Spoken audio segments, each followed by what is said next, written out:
ரொம்ப வருஷம் வேலை பார்த்து ரிட்டையர்ட் ஆகிட்டாரு. ரிட்டையர்ட் ஆனால் என்ன பண்ணுவாங்க தெரியுமா?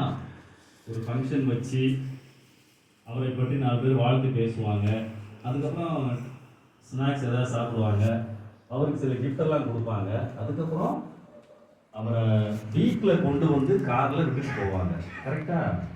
அது மாதிரி அவர் ரிட்டையர்ட் ஆன நாள் அன்னைக்கு ஃபங்க்ஷன்லாம் வச்சு வீட்டில் கொண்டு வந்து விட்டுட்டு போயிட்டாங்க. போகும் பொழுது இத்தனை வருஷமாக அவருக்கு டிரைவராக இருந்த மனிதன் அங்கேயே நிற்கிறார். என்னப்பான்னு கேட்கிறாரு. அப்ப சொல்றாரு, ஐயா, நான் இனிமே நீங்க வணங்கின தெய்வத்தை நான் பின்பற்ற தீர்மானித்து விட்டேன். இவருக்கு ஒரே ஆச்சரியம். அப்பா, நான் உங்கள்கிட்ட ஒரு நாள் கூட இயேசு கிறிஸ்துவை பற்றி சொன்னதே இல்லையப்பா, எப்படி இந்த தீர்மானத்துக்கு வந்த?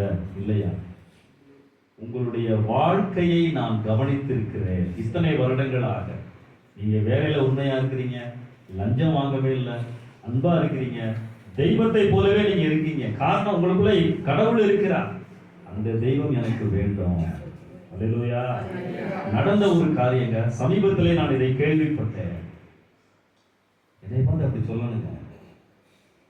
பர்னபா இயேசு கிறிஸ்துவை பிரதிபலித்தார்.